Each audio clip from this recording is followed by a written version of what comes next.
ადამიანის თავისუფლებაში ღმერთს რომ არ დაეშვა, რომ მას შეუძლია გააკეთოს ისიც, რაც მისთვის მავნებელია, მაგრამ შეუძლია. აი ეს რო არ დაეშვა, რასაც შესწომის დაშვების უფლება ქვია. მაშინ ის საკუთარი ნებელობით არ იქნებოდა იმ დიდ სიყვარულთან, რომელმაც სიყვარულმა შექმნა და არც ის იქნებოდა სიყვარულით შექმნილი, გონიერი არსება. სინანული ბევრს გონია, რომ ტირილს ნიშნავს. სინანული ტირილს არ ნიშნავს. ეს ქართულად არის თარგმნილი მეტანია. და სხვათა შორის მეტანია ბერძნული სიტყვა და ნიშნავს ცნობიერების მოbrunებას. ქართულად უფრო სწორი თარგმანი იქნებოდა გონსმოსვლა. მე ვეუბნები ადამიანებს, რომლებიც ჩემთან მოდიან, რომ აღსარება არ არის ის შენ რაც ჩაიდინე და თვითონაც არ მოგწონს. ეგ შეგიძლია რა თქმა უნდა ამაზე ისაუბრო, მაგრამ ის შენ თუ არ მოგწონს, ისედაც შეგინდობს ღმერთი, იმიტომ რომ იმას არ აკეთებ უკვე. და დაიწუნე შენი მოქმედება. ანუ საკუთარი მოქმედების დაწუნება ერთის მხრივ არის აღსარება, მაგრამ აღმსარებლობა არის უფრო რომ როგორ ხედავ ღმერთს და შენს თავს, როგორ აღიარებ ქრისტეს, რამდენად სწორად აღიარებ ქრისტიანობას, რამდენად სწორად აღიარებ ჭეშმარიტებას, რამდენად სწორად გესმის მოყვასი, რამდენად სწორად გესმის საკუთარი თავი, რამდენად გიყვარს ღმერთი ყოვლითა გულითა, ყოვლითა გონებითა. ამიტომ აღსარება არის სურვილები უფრო. აი მე ვეკითხები ხოლმე, აი რა ხსურს, აი როგორ გინდა რომ იცხოვრო, აი რა გინდა ცხოვრებაში. და ეს სურვილები არის სულის აწმყო მდგომარეობა. ადამიანი აწმყოთი ცხონდება, არა ის რაც ჩაიდინა, ცუდი თუ კარგი. არამედ რა მდგომარეობაშია მისი სული დღეს.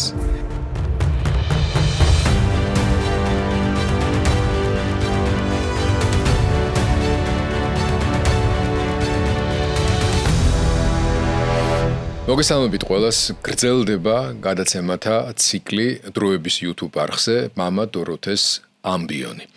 სწორედ მამა დოროთეს დახმარებით, მადლობა მას კიდევ ერთხელ გადაცემის დასაწყისშივე ამისთვის.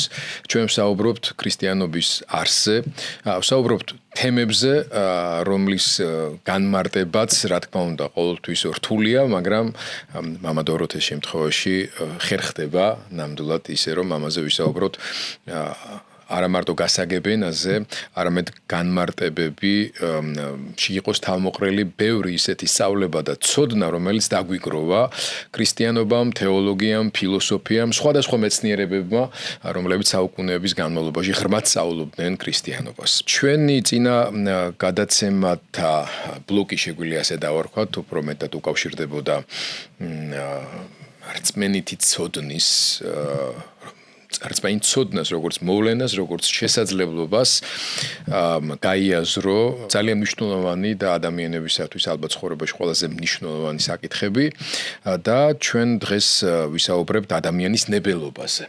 რაც ასევე ძალიან მნიშვნელოვანი და ამავე დროს ჩემი აზრით ერთ-ერთი ყველაზე მნიშვნელოვანი განმასხვავებელი თვისება შეგვიძლია ასე დავარქვათ არის ქრისტიანობის, მათ შორის სხვა ტრადიციული რელიგიების ჭრილში თუ განვიხილავთ ამას.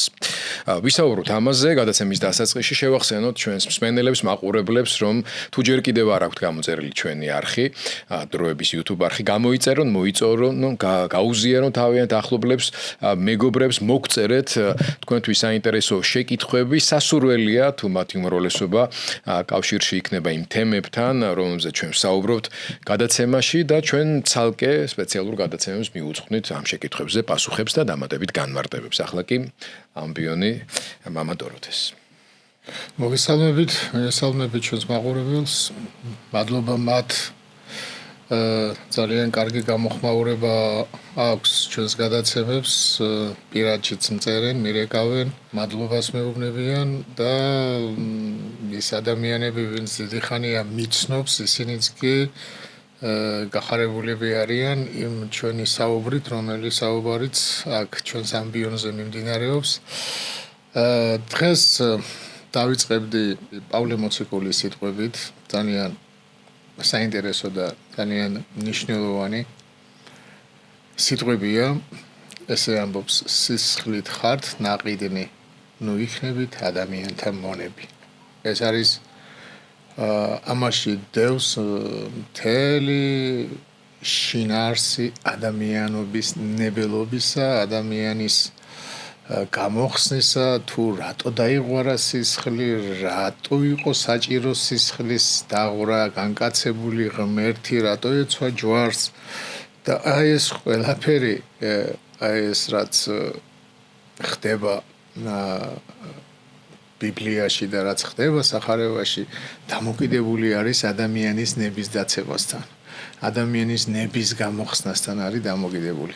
საერთოდ ღმერთში არსებობს ესე ეძახიან სამი ნება. პირველი ნება და უმთავრესი არის ღვთის ნება, როცა ვიტყვი ჩვენ, რომ ღმერთს ასე ნებავს. და ეს ღვთის ნება არის ყოველთვის კეთილი, ყოველთვის კარგი, ყოველთვის სწორი. ადამიანისთვის და საერთოდ სამყაროს მიმართებაში არსებობს ღვთის დაშვება.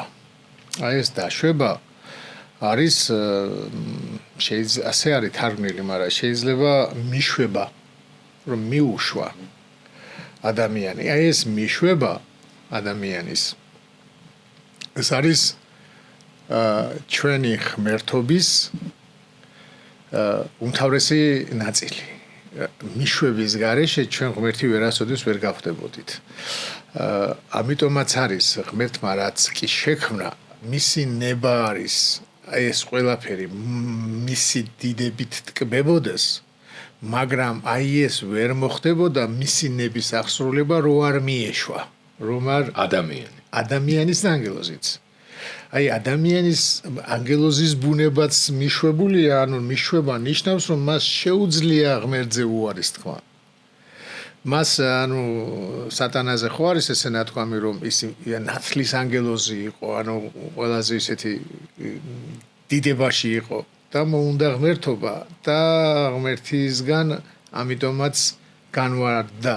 ქრისტე ამბობს, რომ ვიხილე სატანა ელვასავით ციდან ჩამოგდებული ელვასავით, იმიტომ ამბობს, რომ ელვა როგორც ნათელია, ანუ მისი ბუნება ნათელი რო არის, აი ამაზე მეტყველებს ქრისტეს სიტყვები და როდესაც ღმერთმა შექმნა არსება, გონიერი არსება, ანუ ანგელოზი არის გონიერი არსება,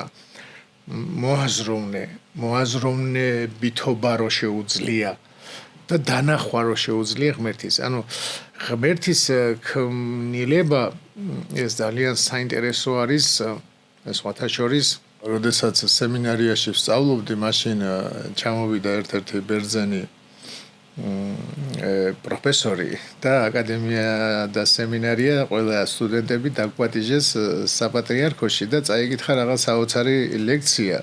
ის ინგლისურად საუბრობდა და ჩვენ გვითარგმნიდან და აქეთობისას რომ მოვდიოდით ესეთი გაკურვებული ვიყავი რა მაგარი რაღაცა თქვა მეთქი და სტუდენტებმა მითხრეს რომ რა თქვა ეგეთი არაფერი არ გაგვიგე შენ რა გაიგეო და მე მოუყევი და დღესაც მახსოვს ეს საოცარი ის იყო აი რა განსხვავება ერთ ღმერთიანობასა და სამებას შორის ხო არიან რელიგიები რომელსაც წამთ ერთი ღმერთი და ჩვენც წამს ერთი ღმერთი მაგრამ სამპიროვანი და ესეთი კითხვა დასვა რომ ნებისმიერი რელიგია ამბობს რომ ღმერთს სიყვარული გააჩნია ნებისმიერი ერთღმერთიანი რელიგია ნუ თუ ღმერთს სიყვარული არ გააჩნია ის ვერ შექმნის და თუ ქმნის და თუ იტყვის რელიგია რომ ღმერთი შექმნილია ყველაფერი და ჩვენც ღმერთს სიყვარული უნდა გააჩნდეს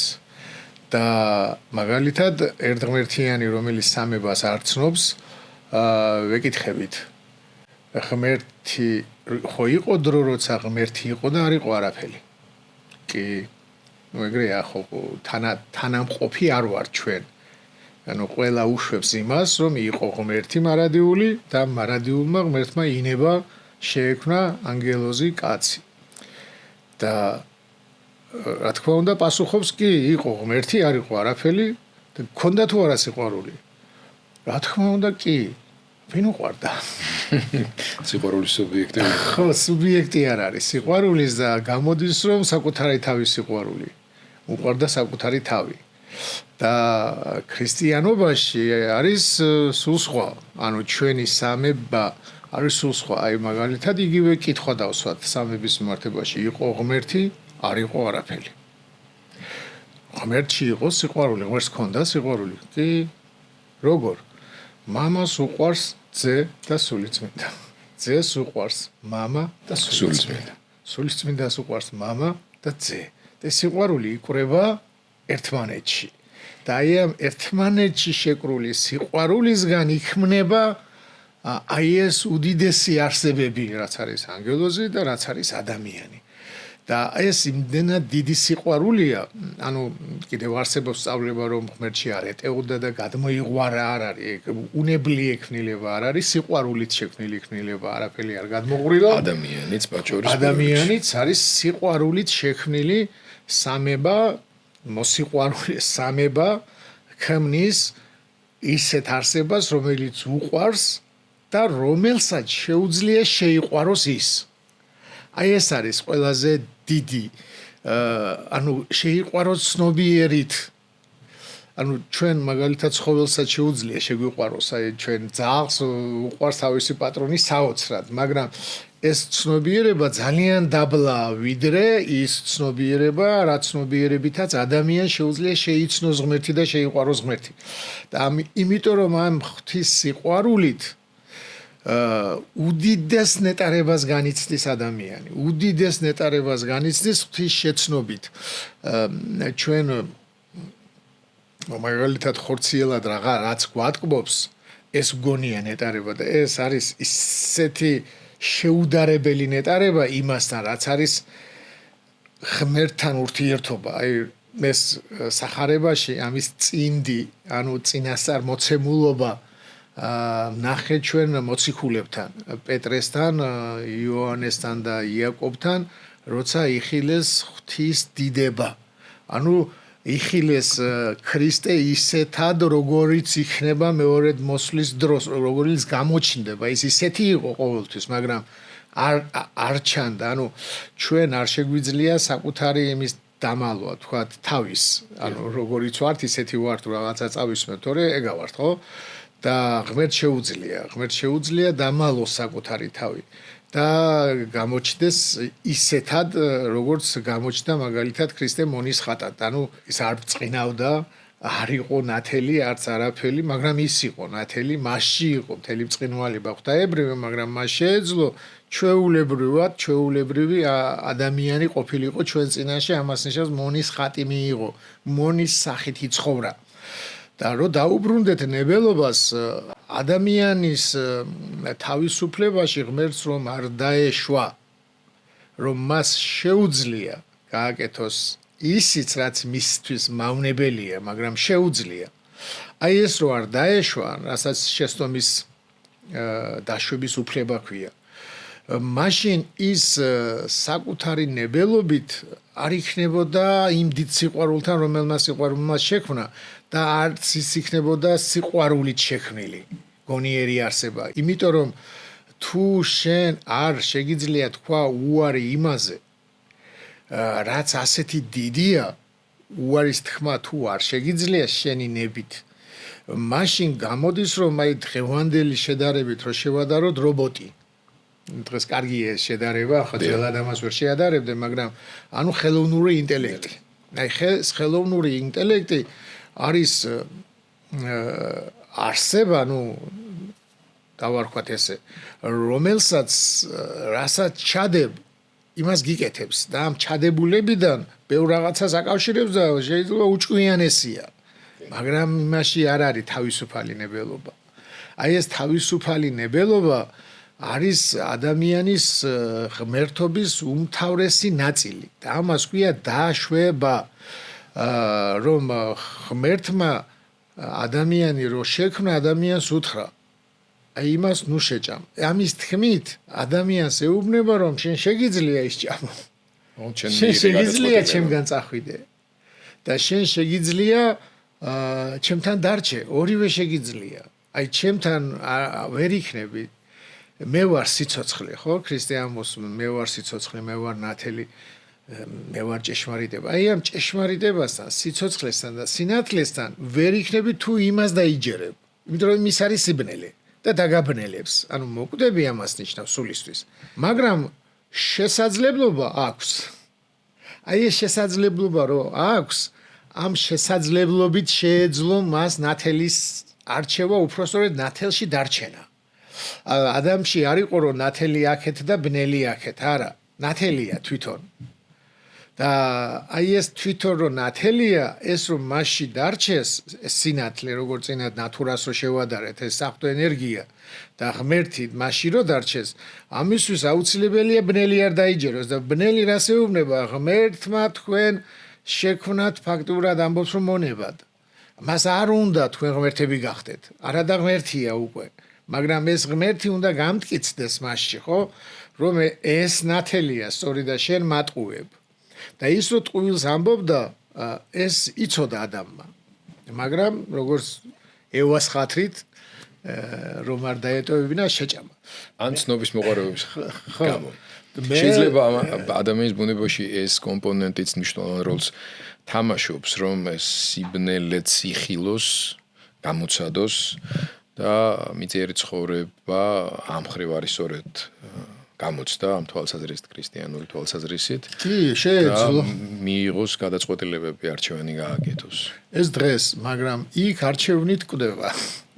იქ არის ტრაგედია ხდება იმ არჩევნით, მაგრამ აი არჩევნით რო ტრაგედია ხდება, ეხლა გამრავლების საკითხი ამაზე ადრე ვთქვი ჩვენ რომ იგივენაირად მოხდებოდა, მაგრამ არის მამები, რომლებიც ამბობენ რომ ღმერთმა იცოდა ადამიანი რომ დაეცემოდა, ამიტომ ეს გამრავლება გამოსახსნელად მისცა.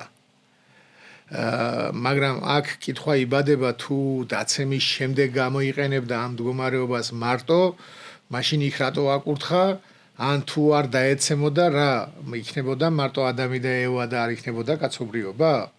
ესეც კითხვის ის არის. ნუ კითხვას ბადებს ჩვენ ხო არ ვიცით როგორ წინა იმაში ვთქვით ეს როგორ იქნებოდა, მაგრამ ერთადერთი დადასტურებით შეგვიძლია ვთქვათ, რომ ეს არის ღმერთის განგებულება და გამოსახსნელი განგებულება, რომლითაც გამოგვიხსნა. და ეს არის მესამე ნება. ანუ განგებულება ნიშნავს, ანუ თქვით რომ ღვთისნება, ღვთის დაშვება და ღმერთის განგებულება. განგებულება. აი ეს განგებულება არის გამგებელი, რომ განაგებს, რომ იქ განგებულება, ანუ დაუშვა, რომ ადამი დაცემულიყო, მაგრამ მის განგებულებაში შედიოდა ქრისტეს განგაცება. და ამ განგაცებით გამოხსნა, რომ გამოიხსნე და ეს განგებულება არის ღმერთის გრძელვადიანი მოქმედება, მაგრამ საბოლოო დროს სიკეთით გვირგვინდება. აი ეს გრძელვადიანობა, ეს არის სამი ნებელობა ღმერთის და ამ სამიდან ერთი არის დაშვება, რომელიც არ არის ღვთისნება, მაგრამ განგებულებით იმას გამოგასწორებინებს ან გამოასწორებს. ნუ არა ყველას და ყველაფერს, რა თქმა უნდა. აი ეს გამრავლების მომენტი, აი ადამი დაეცა. ადამიანს ეუბნება, ადამს სადახარ. ეს არის ადამიანს მოკითხა მიხვდა თუ არა რა დაემართა. და ადამი მიხვდა რომ მისგან ღმერთი გავიდა და სიბნელეში აღმოჩნდა, მაგრამ გონება ადამიანური დარჩა. იმიტომ ამბობს ღმერთი რომ ადამი გახდა ერთი ჩვენთაგანი, ცნობადი კეთილისა და ბოროტის ხის მიღების შემდეგ, რომ მან უკვე იცის რა არის კეთილი და რა არის ბოროტი. ოღონდ ბოროტის მეშვეობით.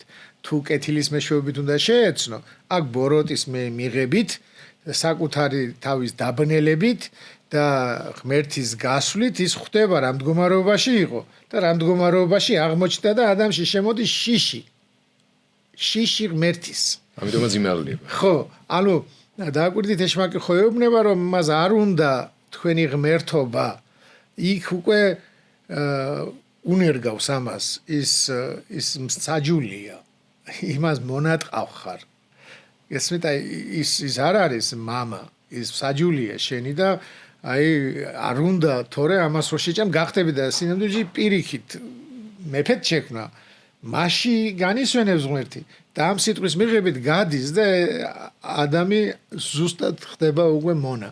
ამიტომ აი მონა ღვთის, აი მონა ხდება უკვე ბოროტის დამონებული მისი ცნობიერება და ღმერთი რო ეუბნება ადამს სადახარ, ეს არის ადამის აღდგენის, ადამი რო დაიბრუნოს და ადამი რო დაუბრუნდეს ისევ ღმერთს და ნათელს, ამისი შესაძლებლობის მიცემა. რასაც ჩვენ ვაკეთებ დღეს სინანულით. სინანული ბევრს გონია რომ ტირილს ნიშნავს. სინანული ტირილს არ ნიშნავს, ეს ქართულად არის თარგმნილი მეტანია. და სხვათა შორის მეტანია ბერძნული სიტყვა და ნიშნავს ცნობიერების მოbrunებას. ქართულად უფრო სწორი თარგმანი იქნებოდა გონსმოსვლა. გონსმოგება, გონსმოვიდა, გონსმოეგო იმაზე წერია უძღებშვილზე ეს სიტყვა. გონსმოეგო და ეს უფრო სწორი იქნებოდა, იმიტომ რომ ჩვენ სინანული ტირილი ვგონია. ტირილი არ არის. ამიტომ ახსარებაც დღეს ხა ცოტა დღევანდელ თემაზე რო გადავიდე, აი დღეს ახსარებას როცა მეუბნებიან და მღვდლები და ეკლესიაში ესე ითხოვენ რომ აი რაც შენ ჩაიდინე ის უნდა იმაზე უნდა ისაუბრო, მაგრამ როცა ქრისტიანი ხარ, არა გაქვს ჩადენები ესეთი ჩვეულებრივად პატიოსნად როცა ცხოვრობ და უნდა ეძებო სათხარ ცუდი და აპარტავანი რო ხარ და ის რო ხარ და რაღაცა და ეს არის აი საკუთარ სიცარიელეში ქექვა. ეს არ არის ახსარება. მე ვეუბნები ადამიანებს, რომლებიც ჩემთან მოდიან, რომ ახსარება არ არის ის შენ რაც ჩაიდინე და თვითონაც არ მოგწონს. ეგ შეგიძლია რა თქმა უნდა ამაზე ისაუბრო, მაგრამ ის შენ თუ არ მოგწონს, ისედაც შეგინდობს ღმერთი, იმიტომ რომ იმას არ აკეთებ უკვე. და დაიწუნე შენი მოქმედება. ანუ საკუთარი მოქმედების დაწუნება ერთის მხრივ არის ახსარება, მაგრამ აღმსარებლობა არის უფრო რომ როგორ ხედავ ღმერთს და შენს თავს, როგორ აღიარებ ქრისტეს, რამდენად სწორად აღიარებ ქრისტიანობას, რამდენად სწორად აღიარებ ჭეშმარიტებას, რამდენად სწორად გესმის მოყვასი, რამდენად სწორად გესმის საკუთარი თავი, რამდენად გიყვარს ღმერთი ყოვლითა გულითა, ყოვლითა გონებითა და რა სურვილები გაგაჩნია იმ მომავალში. თუ ჩვენ რაც მოვინანიეთ, თქვათ, იმან არ მოგცა ღმერთის შემოშვების საშუალება და ღმერთი თუ არ აღვივსეთ, ის აზრს კარგავს. აი მაგალითად რო არის ნათქვამი რაშიც მოგისწრებ იმაში განსჯი, რომელიც აპოლოგეტ მამებს აქვს გამონათქვამი და ამბობენ რომ ეს არის იუსტინე ფილოსოფოსთან მე მგონი და ეს არის სახარების სიტყვა. იქ ამბობს რომ ღმერთმა თქვაო, მაგრამ არც არ წერია სახარებაში არ წერია. რაც მოციქულებს არ დაუწერია, მაგრამ სიტყვიერ გადაცემაში გადასცეს. ასევე სახარებაში არის ადგილი უпроსორედ პავლე მოციქულთან უფალმა თქვაო, რომ უმჯობესია გასცე, ვიდრე მიიღო. ანუ ვიდრე შენ მათხოვრობდე, იმას ჯობია იქეთ ეხმარებოდე. ამას ამბობს პავლე უფალმა თქვაო, მაგრამ სახარებაში არ წერია. ეს ორი სიტყვაა და ამიტომ რაშიც მოგისწრებ იმაში განსჯი ეს ძალიან მომწონს და რატომ? იმიტომ რომ ზოგჯერ შეიძლება სიკეთემ ბოროტი გაგხადოს, ამპარტავანი გაგხადოს სიკეთის ჩადენა. რომ აი მე კეთილი ვარ. ეს დაემართა ფარისეველს, რომ აი კვირაში ორჯერ ორგზის მარხულობ და ყველა შესაწირავს ვაკეთებ და ასე შემდეგ და მეზვერე რო იდგა და ჯიხს იცემდა კერძე და შემინდეო. აი ეს მეზვერეს ცოდვამ მეზვერე აღამაღლა და იმ დროს რო ღმერთი უსმენდა, ეს გაამართლა. ამიტომ არის ეს ქრისტიანობა საოცრება, რომ შეიძლება ცოდვა რომელიც ჩაიდინე და თუ დაიწუნე შენი თავი ამ საქმეში და ღმერთს უთხარი ეს რა გავაკეთე, ღმერთო, ეს რა ჩავიდინე. აი იმ მომენტში თუ მოგისწრო ღმერთმა, გამართლებული ხარ. ანუ და შეიძლება შენ სიკეთეს აკეთებს და აი უფროსი შვილი რომელიც უძღებშვილს მიიღებს ღმერთი და სახში რო არ შედის და ეგ რა ხდება და როგორ მე სულ შენთან ვარ და ჩემთვის სიკანი არ დაგიკლია, შეიძლება ამ მდგომარეობაში აღმოჩნდე და აი აქ თუ მოგისწრო ამ მდგომარეობაში, მაშინ სიკეთემ დაგყובה. გამოდის. ამიტომ ახსარება არის სურვილები უფრო აი მე ვეკითხები ხოლმე აი რა ხსურს აი როგორ გინდა რომ იცხოვრო აი რა გინდა ცხოვრებაში და ეს სურვილები არის სულის აწყო მდგომარეობა ადამიანი აწყოთი ცხონდება არა ის რაც ჩაიდინა ცუდი თუ კარგი არამედ რა მდგომარეობაშია მისი სული დღეს ეს არის მისი საცხონებელი და ადამის მდგომარეობაც ეს არის ღმერთის ცდელობა რომ მოაბრუნოს ეხლა ადამის მობრუნება რა იქნებოდა დიახუფალო აი შევწდი იმას დაუჯერე და შენ რომ მითხარი არ მიიღო ის აზრი არ შეჭამო ის აი ეს დავარღვიე და ისე შევწდი რომ შენ მომშორდი და გევედრები არ მომშორდი იმ წუთას უბრუნდებოდა ღმერთი მაგრამ ადამი რას აკეთებს რომ აი ცო ქალი რომელიც შენ მომიყვანეო აი რა გინდოდაო ეს რომელიც ძალიან მოწონდა მაშინ როცა ეს ღმერთმა მოუყვანა სიცოცხლე არისო ხო და ამან მაცდუნაო ანუ გადაბრალება მიდის გადაბრალება ის მცდელობა ხო ნუ ევაც გველს აბრალებს და ბოლოს გველს ეპიდემიას ადებს ღმერთი რომ ქრისტე გაუჭეჭყავდა თავს აი ეს გამრავლების მომენტი ამ დაცემაში დაცემის შემდეგ აღმოჩნდა რომ ადამი ვერ აღსდგებოდა აი როგორც ეშმაკზე არის ნათქვამი რომ ის მოკვდა და მკვდარი ვერ ცოცხლდება და იგივე არის ადამიანზე ნათქვამი მაგრამ როგორ ამბობენ ეშმაკში დაიბადა ცოდვა გარედან არ შემოსულ მასში დაიბადა ეს სურვილი რომ ღმერთობის სურვილი და ამიტომ რახან მასში დაიბადაო ის ვერ აღსგებაო მაგრამ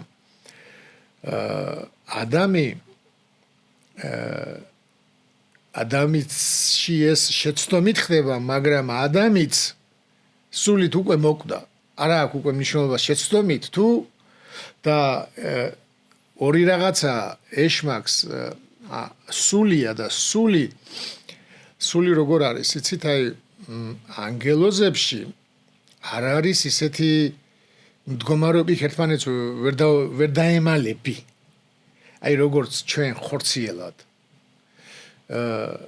შიშველ მინდორზე რო ვიდგეთ ერთმანეთს რომ ვერაფრით ვერ დავემალებით იმიტომ რომ დავინახავთ ერთმანეთს აი თვალს ვერ დავემალებით ერთმანეთის ასევე სული სულს ვერ ემალება სული როგორც ნებისმიერი ლაქა რომელიც მე მაგ სახეზე შენ ხედავ რაც არ უნდა მინდოდეს მისი დაფარვა ვერ დავფარავ ასევე სული სულს ვერ ემალება სული შიშველია სულის წინაშე ეხლა ჩვენ სულს მალავთ შიგნით მაგრამ ღმერთს ვერ ემალება სული ხო მაგრამ ადამიანებს ვემალებით იმიტომ რომ ხორციელები ვართ და ეს ანგელოზი ანუ ეშმაკი ყოფილი ანგელოზი ნიშნავს წარგზავნილს ანუ ღვთის სიტყვის გადამცემს და ის სატანა ებრაულად ნიშნავს მოწინააღმდეგეს ღმერთის სიტყვის მოწინააღმდეგეს ნიშნავს რო თარგმნო მოწინააღმდეგე რახან გახდა ის უკვე ეს არის და ის არ არის იმით ხორცი მას ვერ გამოასწორებს იმიტომ არა აქვს მაგრამ ჩვენ სული რომელიც მკვდარია ადამიანის სული ანუ მკვდარში იგულისხმება არა გაქრობილი როგორც ადრე ვისაუბრეთ არამედ ღმერთს მოშორებული ეს სული თავის ხორცთან ერთად განიცდის ცხოვრებას და ამ თავის ხორცთან ერთად შეუძლია გოსმოვიდეს და აი ამ ტკივილებითაც რომელიც შემდეგ ადამიანს აქვს ნუ შვილმა შვილი მოკლა ეს ტკივილებია ყველაფერი და ის რომ ფლისღვრა ასე შემდეგ და თვითონაც უნდა მოკვდეს ამით უბრუნდებოდა მაგრამ ის შიში რჩებოდა ღმერთის შიში რჩებოდა აი ეს მაყურებელს მინდა რომ დაიმახსოვრონ შიშის სახებ და შიში და სიყვარული მინდა მე ერთმანეთს შევადარო და ის შიში მაინც რჩებოდა ღმერთის რომელიც შეეშინდა და აი ეს შიში იყო ბარიერი ანუ ის კედელი რომელიც ღმერთთან ისევ არ უშვებდა როგორც მამასთან არამედ როგორც ხედავდა როგორც დამსჯელს და ეშინოდა ამიტომ ვერ აღსგებოდა და ადამიანის გამართლება ის არის რომ აქ ხორცი გვაქვს ხორცი აქვს ადამიანს რომელიც მეშვეობიდან მრავლდება და ამიტომაც არის ქრისტეს ჩათვლით გამრავლება იყო ერთადერთი ხსნის იმედი. ერთადერთი ხსნის იმედი, ანუ იმ გამრავლებით გამოგვიხსნეს. ანუ სიმრავლით კი არა, ის რომ მოვა. და ის რომ მოვა ევას რო ეუბნება აბრაამთან ცოცხლდება. აბრაამს ეუბნება შენს ნათესავებს გავამრავლებ და ამიტომ არის ყველა ვინც იმ მოლოდინში იყო იმას ვინც გარდაიცვალა ისეთები ისინი მიდიოდნენ აბრაამის წიაღში, არა მაგალითად ადამის წიაღში, არა აბელის წიაღში, არამედ აბრაამის წიაღში, იმიტომ რომ ეს მოლოდინი მხსნელის ცოცხლდება, ღმერთი აცოცხლებს ამას, ეს იყო ადამიანებში, მაგრამ ღმერთი აცოცხლებს ამას აბრაამთან. შენ თესლს გავამრავლებ, აი შენი თესლი იქნება აღურაცხელი და ასე შემდეგ. და აი იმის მოლოდინშია და ის რომ მოვა იმისი მოლოდინით ჯოჯოხეთში ყოფნა იყო შვება. აბრაამის წიაღი არ იყო 64, არ იყო ნეტარება, მაგრამ არ იყო ჯოჯოხეთში იყო, მაგრამ არის იმედიდან გამომდინარე არის უმნებლობა, არ არის ტკივილი, არ არის რაღაცნაირი დიდება. აი ეს იმედის ქონა ჯოჯოხეთში არის ის ნუგეში ის წყალობა და ის ღვთიური რაღაც ენერგიები, რომლითაც კარგად ხარ. იმიტომ რომ იქ ჩანს რომ ეს აბრაამის წიაღში ეს ლაზარე კარგად იყო და ის ჯოჯოხეთში, ანუ ჯოჯოხეთშია იქ, მაგრამ გავლებულია ხაზი ეს მდიდარი იწვოდა. ენა ეწოდა, რომელსაც არ ქონდა მოლოდინი და არ ქონდა რწმენა იმისი, ვინც მოვიდოდა. და ამიტომ ეს იმედი დღესაც იგივეა. თუნდაც აი ქრისტიანები, რომლებიც ჯოჯოხეთში მოხვდებიან, ყველა არ მიდის სასუფეველში პირდაპირ, რა თქმა უნდა და მოხვდებიან, აი ეს იმედი რო აქვთ, ის ტანჯავს ნაკლებად. ეს იმედის ქონა არის ძალიან მნიშვნელოვანი, რომ აი მონათლული ხარ, ვერ იცხოვრე, მაგრამ იქ ეთყობა არის ეს სინანული და მოელის მაინც ხსნას მეორედ მოსვლისას. აი ადამის მდგომარეობა გამოდის რომ იმიტომაც აღსდგა ადამი, რომ ის მრავლდებოდა და აი ეს შვილი იხსნიდა მას. აი ეს არის ძალიან მნიშვნელოვანი, რომ ქრისტეს რატო პირდაპირ ღმერთმა, ანუ ქრისტეს ხო ღმერთია, მაგრამ განკაცებული ღმერთია და პირდაპირ ღმერთი ვერ შველის ადამიანს. ვერ აღადგინა, ხო? რაც არ უნდა მოუწოდოს, ვერ აღადგინა მისი გონება, მისი სული და ქრისტემ მოიყვანა. იმიტომ რომ ადამიანის ბუნება ეტყობა, ეხლა მთლიანად ვერ ამოხსნი, მაგრამ აი ხეს ეძახის ქრისტე ხშირად ადამიანებს ხენაყოფით იცანით, ხენაყოფით გამოიცნობა, არ ცუდი ხე კარგ ნაყოფს არ გამოიღებს, კარგი ხე ცუდ ნაყოფს არ გამოიღებს, ან ხეებად არის მოხსენიებული, რადგან იქაც ხო ხე სიცოცხლისა და ხე შეცნობისა, ბოროტებისა და კეთილისა და აი ეს ხედ მოხსენიება ეტყობა ნაყოფთან ერთად განისჯება და ნაყოფს ძალიან დიდი მნიშვნელობა აქვს ხისთვის, ანუ მამისთვის, მშობლებისთვის. მამასა და შვილს შორის არის ეს კავშირი, ანუ ჩვენც ადამიანები ვართ. ადამიანთან ჩვენ ისეთი კავშირი გვაქვს, რომ ჩვენც ადამი ვართ, ხო? და აი მამას შვილის სიდიადე არ შურს. პირიქით უხარია შვილი თუ დიდია, ხო? ამაყობს. და ასევე არც შვილს შურს თუ სწორი ურთიერთობა არის მამის სიდიადე, რომ დიდი მამა ყავს და დიდი მამის შვილია და ასე შემდეგ და აი ეს კავშირი ადამიანსა და ქრისტეს შორის იყო ამ გამოხსნის უმთავრესი ნაწილი, უმთავრესი მნიშვნელოვანი ნაწილი, რითაც ადამი და ევა ამოიყვანა თავისმა შვილმა ჯოჯოხეთიდან და ჩვენ კიდე ფაქტიურად ვართ ახალი ორივეს შვილები. ძველი ადამიანის და ანუ ყველა არის ადამიანის შვილი. ყველა რაც კი ადამიანი იბადება, ყველა ადამიანის შვილია მიუხედავად ფერისა, მიუხედავად ეროვნებისა თუ სარწმუნოებისა. ყველა არის ადამიანის შვილი, მაგრამ ყველა არ არის ამ მეორე ადამიანის შვილი. ქრისტეს. ქრისტე არის მეორე ადამიანი, ნიშნავს იმას, რომ ქრისტეთი ვიბადებით. ქრისტეთი ვიბადებით სულით.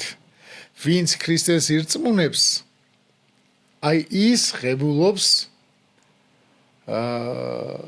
სულიწმინდას, ნიშნავს რომ რისთვისაც შექმნილია ადამიანი, ადამიანის გონება ღებულობს ქრისტეს სიტყვას, ღვთის სიტყვას, მიყვება მას და ღებულობს სულიწმინდას. ეს ხდება ნათლობის დროს, მაგრამ ეს პროცესი არის მუდმივი, იმიტომ რომ ეს მიღებული სიტყვა უნდა შეინარჩუნო. ეს პროცესი აქ არის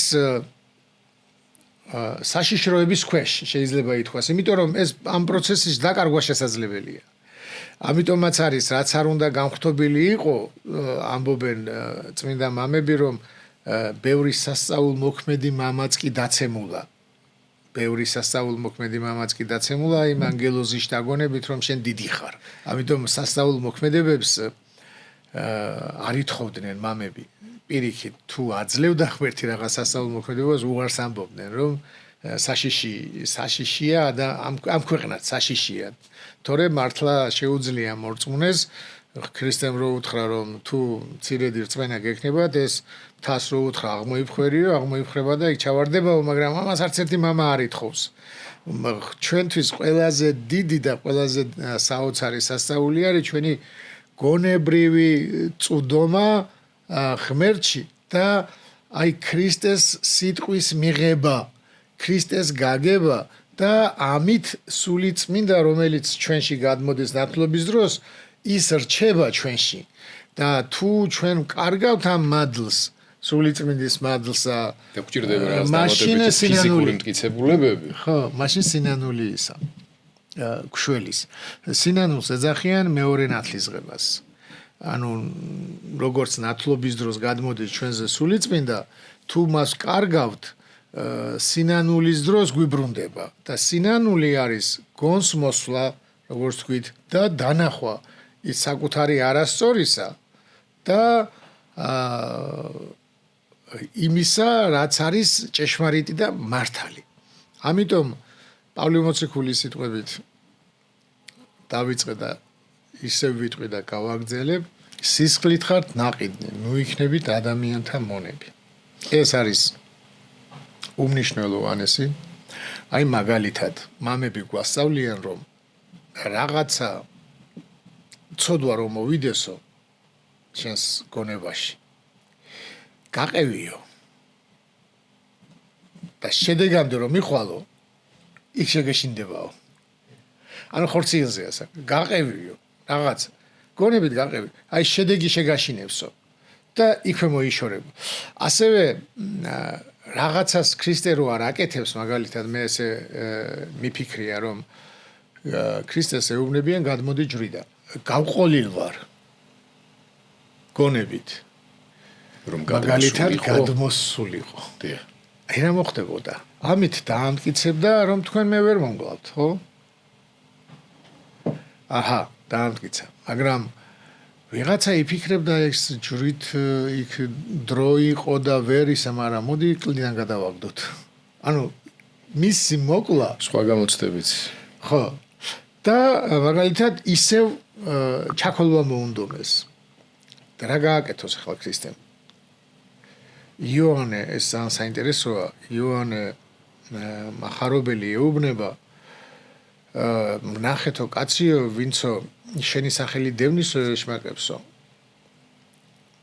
და არ მოყვებაო და უგზალოთო არაო და იმ სოფელშიო რო შევიდნენ არ მიიღესო ქრისტეო და ამათ მოუთხესო გვიბრძანეო ცეცხლი რო ჩამოვიდესო და დავწვათო ისისაო და ქრისტე ეუბნება არ იცითო რომელი სულისანი ხართო.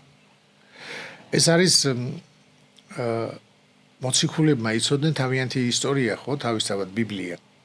ეს მოწაფეებმა და ისტორიაში არის როცა ელია ხოცავს ხალხს ოღონ თავისი ხელით კი არა ცეცხლი ჩამოდის ხაზე ზის მეფე იბარებს არ მიდის ჯერ 20 კაცი მივა 20 ცეცხლი ჩამოვა და 20-ზე მოკვდება მერე 50 და მერე თხოვნით და იმით და მით აი დააკვირდით ქრისტეს რა უნდა გაეკეთებინა რომ უარი ეთქვა სიკვდილზე უნდა დაეხოცა ვიღაცა ხო ქრისტეს შეეძლო რომ როგორც ლაზარეს ეუბნება გამოდი გარეთ ეთყოდა მოკვდებოდა იმას ეთყოდა და მოკვდებოდა მაგრამ შედეგი ეხლა პეტრე და იოანე შეეშინდებოდა თუ შეიყვარებდა შეეშინდებოდა ანუ იქნებოდა ქრისტე მარადიულად იცხოვრებდა შეეძლო ესეც მიუხედავად იმისა რომ მოგდავი ხორცი მიიღო ჩვენის მსგავსი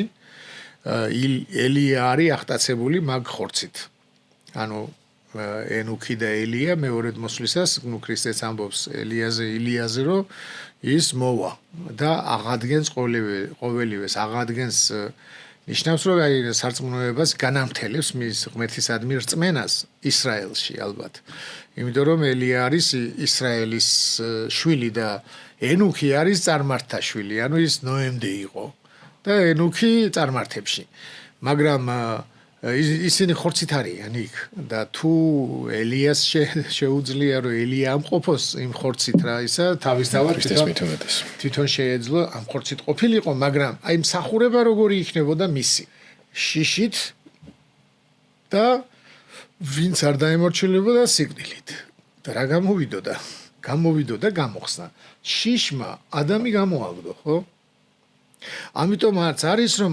ადამიანის გონებისთვის რომ აღსდგეს გონება გახდა საჭირო სისხლი ანუ ღმერთი შეეწირა რომ ჩვენ მისი სიყვარული დაგვენახა და არა შიში ამიტომ ქრისტე ის ღმერთია რომლის მიკარება არ შეიძლება მაგრამ დაუშვა რომ შეაფურთხონ აი რა ხდება პეტრესთან ხდება ეს საოცრება რომ აი პეტრე როცა ამბობს რომ არ ვიციო ეს კაციო ეს არის მე ამას ესე ვადარებ რომ ეს არის ის სიბნელე რომელ სიბნელეშიც მოსე შევიდა პეტრე დედამიწაზე იდგა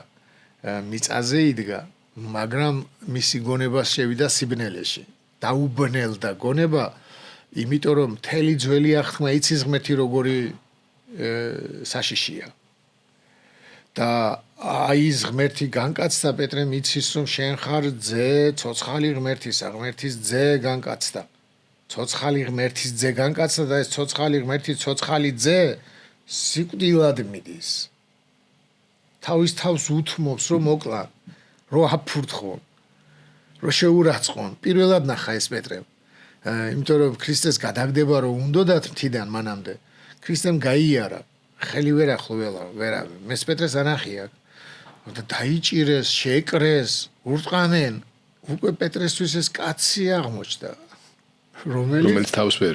რომელიც თავს ვერ იცავს და რატო აკეთებს ამას ვერაფრით ვერ ხვდება იმიტომ რომ პეტრესთვის უცნობია და მთელი ძველი აღთქმისთვის უცნობია სუსტი ღმერთი რომლის მიკარება შეიძლება ღმერთი რომლის შეფურთხება შეიძლება ღმერთი რომლის ისა და პეტრემ რო აღიარა ის ღმერთად აღიარა მაშინ როცა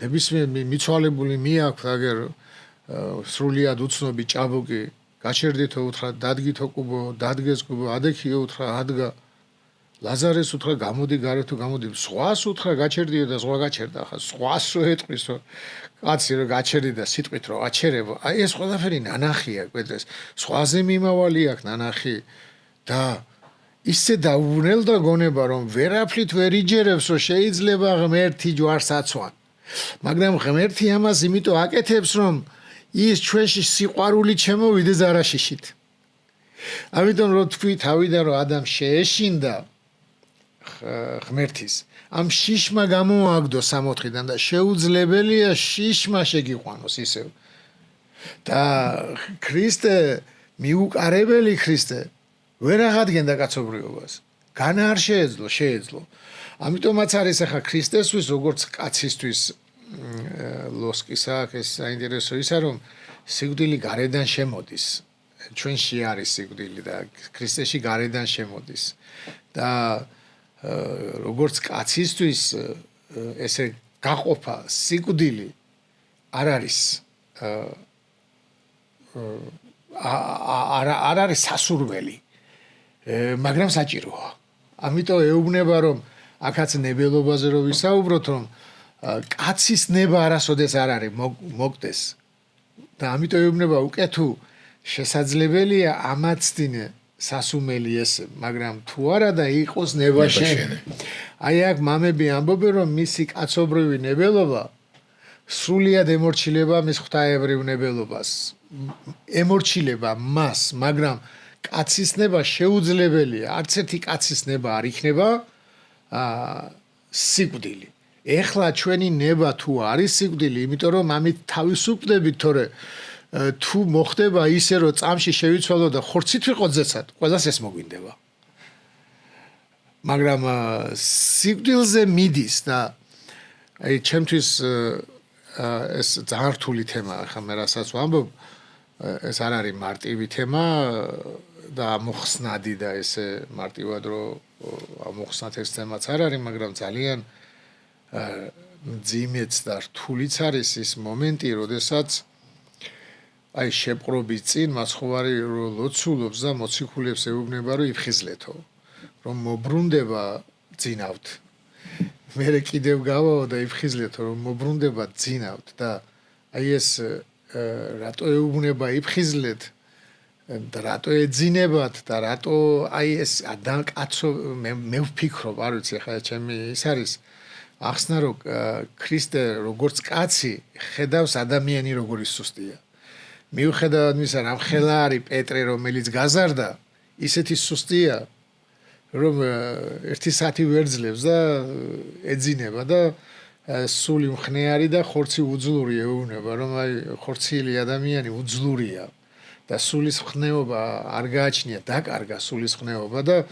ეს კიდევ ერთი ის არის რომ აი ქრისტე კაცობრივად როგორ ხედავს რომ ვერავინ ვერ გამოიხსნეს თუ არა თვითონ როგორც კაცი რა თქმა უნდა და მიდის ამ მსხვერპლზე მიუხედავად იმისა ეს კაცის ნება არ არის თუმცა კაცის ნება ხდება ღვთის ნებიდან გამომდინარე ეს არის ჩვენი ნების ღმერთის ნებაზე დაქვემდებარება არის ამ შემთხვევაში მაშინაც როცა მას ვერ ხედავთ ქრისტე ხედავს რა თქმა უნდა ის უმეცარი არ არის მაგრამ გამოცდილებითი სიკვდილი სხვა არის კაცისთვის და ცოდნითი სიკვდილი კიდე სხვა არის ახლა ღმერთია უმეცარი არ არის არც ჯვარცმის არც სიკვდილის არც არაფრის მაგრამ პირადად უნდა გამოცადოს ეს ის უნდა მოგდეს ის უნდა მოშორდეს ხორცი და სხეული უნდა მოშორდეს ერთმანეთს და ხორცი და სული ხორცი და სული ხო ხორცი და სული უნდა მოშორდეს ერთმანეთს ადამიანის სიკვდილი ეგ არის რომ იქ ღმერთი არ შორდება ღმერთმა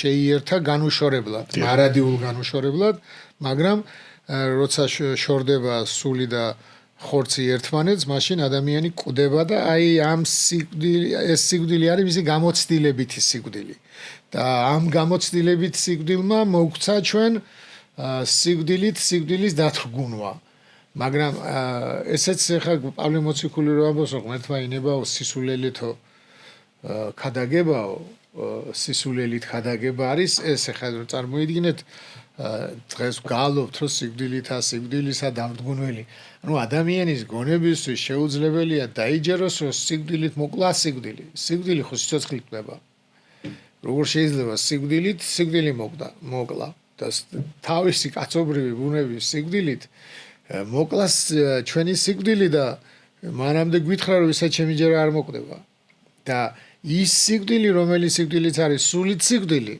აი ეს გააუქმა და ის რაც არის ხორცის სიკვდილი ეს წყევლის შემდეგ რაც ჩვენ ადრეც ვისაუბრეთ ეს დარჩა ის წყევლა რაც 64-ში იყო ადამიანის მიმართ ის დარჩა ყველას მის ქვეშ იყო ქრისტეც მაგრამ აი ის რაც ადამიანის ნებით მოხდა ის წყევლა არ იყო ადამიანის ნებით მოხდა შეცნობა ბოროტის და მოშორება ღმერთის აი ეს რაც ადამიანის ნებით მოხდა ის თავისი ნებით ქრისტემ თავისი კაცობრივი ნებით დაუქვემდებარა თავისი ნება, კაცობრივი ნება, ღვთაებრივ ნებას და მამას ეუბნება იყოს ნება შენი. რასაც ჩვენ ვეუბნებით მამას, მამაო ჩვენოს დროს იყოს ნება შენი და აი ამ იყოს ნება შენიში არის მინდობა აუცილებელი დღეს ჩვენთვის, რომ აი ჩვენ სრულიად ვიყოთ ღმერთის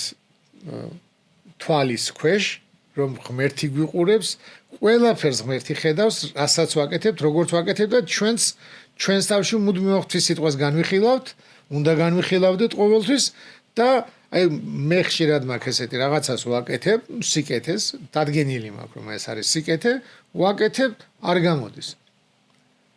რა ვქნათ? ასე უნდა ღმერთს სხვანაირად უნდა. ეტყობა სხვა იქნება. ანუ არასოდეს იმ სიკეთეც კი არ უნდა ავიჩემოთ. ჩვენ ვაგეთოთ სიკეთე, მაგრამ ნაყოფს თუ არ ვეიღებთ იქიდან კეთილს, არ უნდა შევწუხდეთ. არ უნდა შეგვაწუხოს და წამითაც არ უნდა დავფიქრდეთ, რომ მე რა სხვას გვიმზადებს, უფრო დიდს და უფრო კარგს. ეს ლოცვის დროს ხდება, აი ადამიანი როცა ლოცულობს და ითხოვს რაღაცებს, სულიერს თუ ხორციელს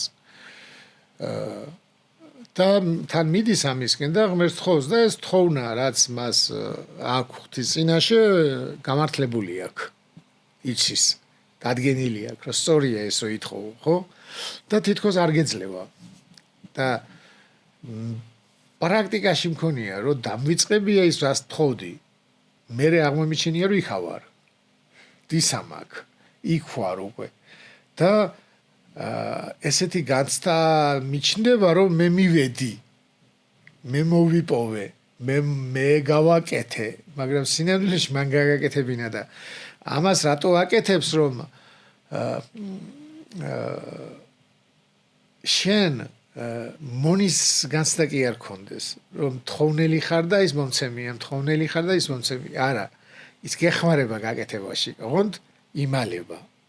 ჩვენში იმალება ღმერთი და ის გვაკეთებინებს, ის მიგვაღწევინებს, მაგრამ რაღაცნაირად ჩვენს თანამოქმედი ვართ და აი რომ დაჩაგრული არ ვიყოთ, რომ აი ჩვენ არაფერი არ შეგვიძლია, ყველაფერს ღმერთი გვაკეთებინებს და ეგ არ არის სწორი. ეს განცდა არ უნდა ღმერთს რომ ჩვენ გქონდეს, რომ ჩვენ ვერაფერს ვერ გავაკეთებთ თუ არა ღმერთი, არა.